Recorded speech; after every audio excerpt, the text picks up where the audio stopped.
Hello besties! Good morning! And today is Sunday. So medyo busy tayo today kasi nga ang daming mga ganap, ang daming eksena. By the way besties, kaka-upload lang yung ating week 29 na vlog. So sana po panoorin nyo. So ayun, lowbat na talaga yung camera and phone lang po yung gamit ko today.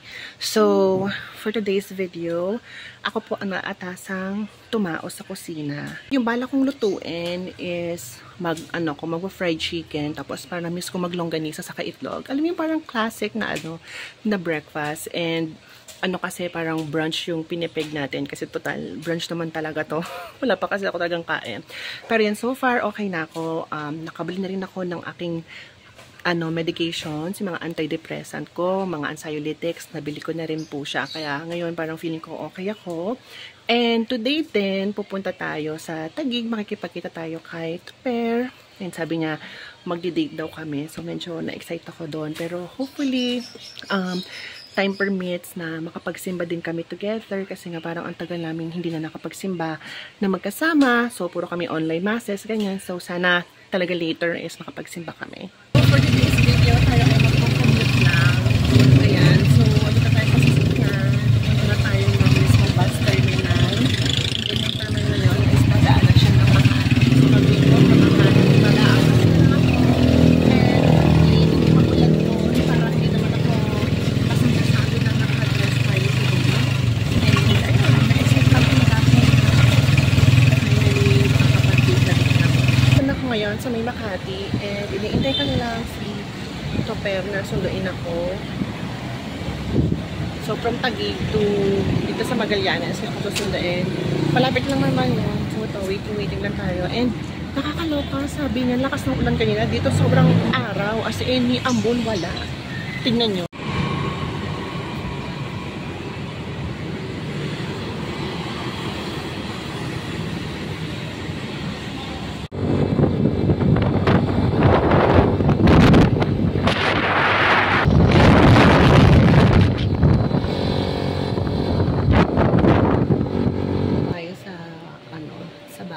And ang eksena ko lang ngayon is nagpapa-relax sa massage chair. Ang ginawa pala namin, since medyo busy pa ata, is nag-order na lang kami ng pagkain sa Popeyes. Ayun yung sinasabi niya sa akin na na gusto niyang i-try. Tapos ngayon medyo makulimlim. So later, kapag medyo okay na, sana makapagsimba kami. Lapit lang yung simbahan dito. Pero sana makapag-church kami. Yung simba is, alam ko, alas 6 ang start. So, yun. Sana huwag mo nang umulan. Diyos ko. Sawa. Ang hang mo. Okay lang. Gusto ko yung french fries na masarap. Ayun. No? Paborito ko yun. Yan ang gusto kong french fries sa kanila sa KFC. I pray to you, O Lord, for the time of your favor, O God. Mabuhay! Jess here and welcome back to my vlog. For today's video, panibago na namang weekly vlog ang ating gagawin. At again, thank you so much sa mga sumubaybay sa ating weekly vlog. So, 2 weeks na po tayong active sa pag-upload dito sa ating YouTube account. And hopefully, mas maging consistent ako dito. Anyway, kahapon pala or kagabi, hindi na ako nakapag-film kasi nga sobrang pagod na ako. Nakauwi ako sa bahay kahapon, mga 10 PM na. And ang pasok ko the following day is 6 AM. So, kailangan kong ring matulog ng maaga. Siya nga pala, today is nakaschedule dapat akong umattend ng dance class. Kaso for some reason, sabi ni Mama, hindi naman daw siya a-attend ng Zumba class nila ng hapon. Ako na lang yung lalabas. So, pinaplano ko na mag-jogging tayo or mag-running tayo ng hapon. Siguro mga 5 PM to 6 PM. Tapos, naisipan ko din na na mag-TikTok live for the very first time talaga. As in, first time ko siyang gagawin talaga na mag-TikTok live. Di ko pa alam talaga kung paano gawin. Pero, yun, noon naman ako sa TikTok kung paano siya, like, simulan. So, everyone, so ito, mag-run tayo ulit. Ang goal ko ngayon is 5 km. Nag-change pala ako ng aking daanan. Kasi doon sa nagdadaanan ko usually may aso. So, medyo natakot pa rin ako kasi baka bigla nila akong habulin. Pero ito, konting lakad na lang, nasa oval na tayo. Alam nyo, last time yung mga bata, wala sila ngayon dito sa field. Tapos, ito, medyo bilang lang yung tao. Unlike tayo talaga na sobrang dami. Estes, good morning. So, ito, kakagising ko lang. Time check, it's 5:07. And, meron kami, meeting ngayon. So, ito medyo parang naantok-antok pa ako. Late na ako napatulog kasi kagabi naglaga pa kami ng ML together. Tapos, nag-andun ako kahapon, nag-TikTok live ako kahapon. So, medyo sleepy pa tayo. Mamaya pa lang 6 AM. Meron akong meeting din na ako yung isa sa mag-facilitate. Kaya habang nasa isang meeting ako, mag-make up muna tayo.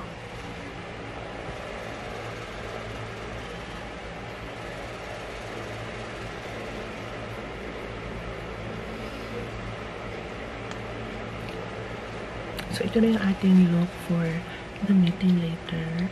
At 6 AM. 6 AM to 7 AM yun. Later na pa rin. Hello, besties! Happy Wednesday. So, Wednesday na yun. And, hindi naging maganda yung start ng araw ko.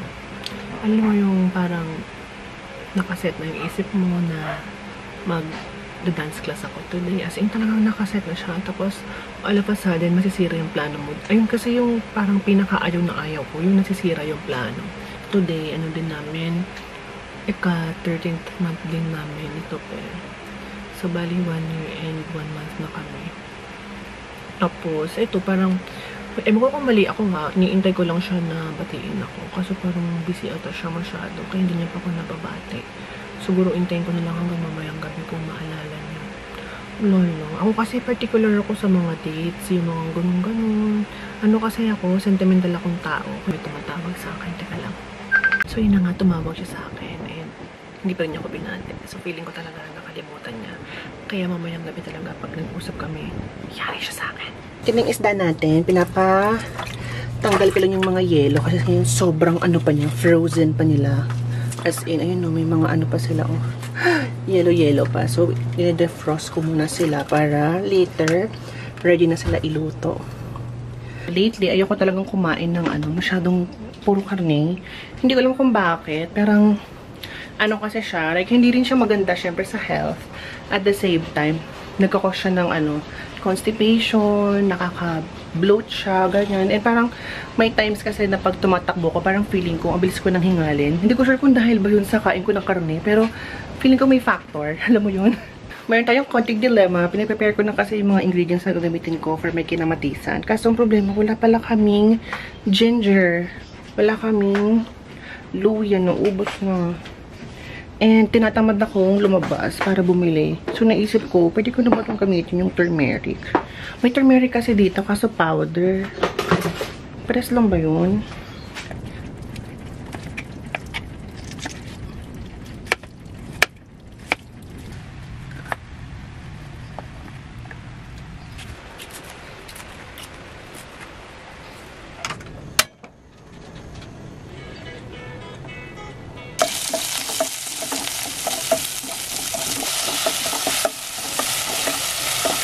Right now, pinapasimmer ko muna siya.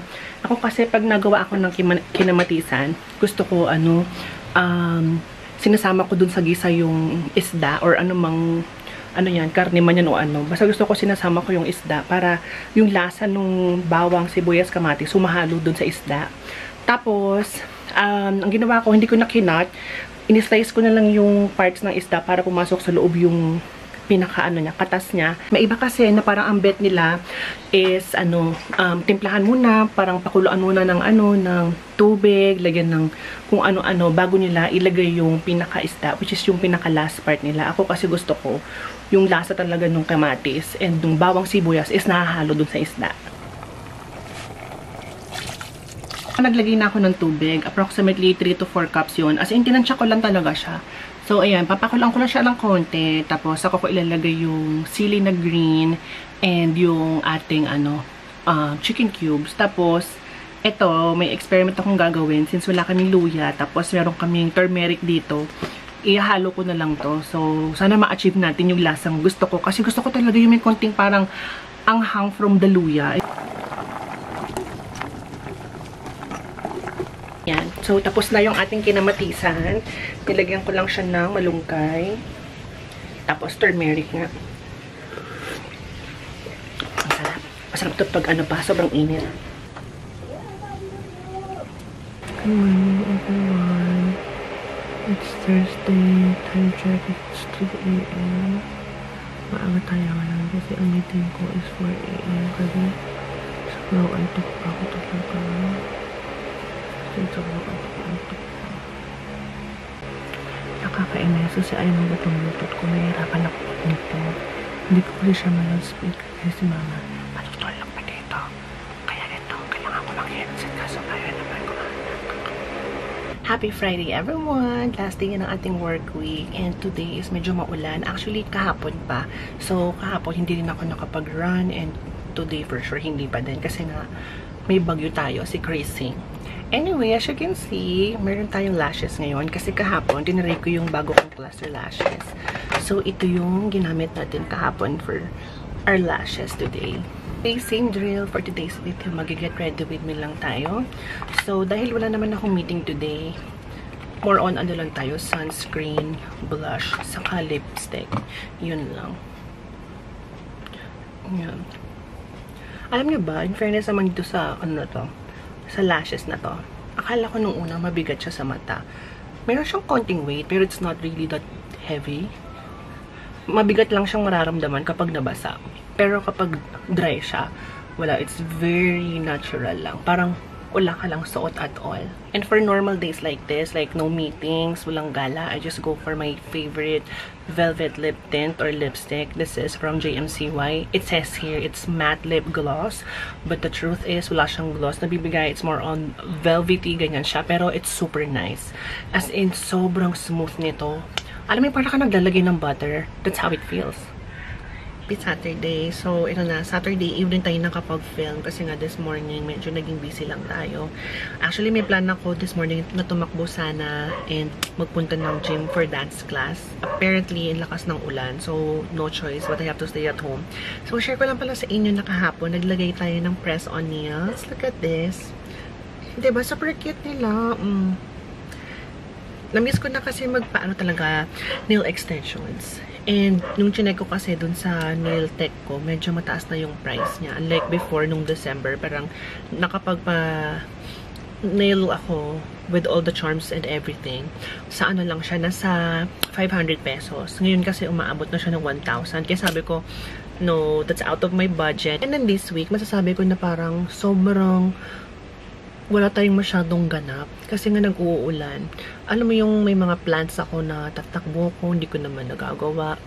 Pupunta ako ng dance class, hindi ko na nagagawa kasi nga naulan or pagod ako at that time. Hindi naman ako sobrang pagod na pagod sa work per se, pero for some reason, hindi ko din alam kung bakit hindi ko siya nag-go. This week pa, sobrang akong happy kasi consistently akong nagla-live. As in, talagang wala akong palyang pagla-live from Monday until now. Kakatapos ko lang mag-live. Actually, kaya naka-lipstick ako ngayon. Alam mo yung parang, I'm super happy na kahit wala pa akong ganun karaming viewers, kahit hindi pa ako ganun karaming subscribers, kahit marami pang umaalis sa live ko, alam mo yung parang ang happy ko pa din na at least may mga tao ako na iilan na nakakausap, ganyan. So, parang sa akin, malaking bagay na rin yun. Kasi at the end of the day naman, hindi naman talaga ako nagda-live for the sake ng my viewers, ganyan. Siyempre, andun na yun, pero ang gusto ko talaga din is may mga taong makausap. So, ayun, I think dito na lang natin tatapusin ng ating vlog for this week, since tomorrow is Sunday. Alam niyo naman, diba, sabi ko sa inyo, every Saturday tayo magkakat ng vlog for the weekly vlogs. So, papasensyahan niyo na kung wala tayong masyadong ganap, pero, ayun nga, mostly maulan kasi ngayon dahil kay bagyong Chrissy, kaya lahat ng mga plano ko is hindi siya natupad. Anyway, sana po mapanood niyo po ako sa aking TikTok live. Nag-live po ako every 6 PM for Mondays to Saturdays na ngayon. That's all for this week's vlog. And again, kung bago ka lang sa channel ko, huwag mo kalimutang mag-subscribe, mag-like, mag-comment, at i-click mo na rin ang notification bell para lagi kang updated sa aking every upload.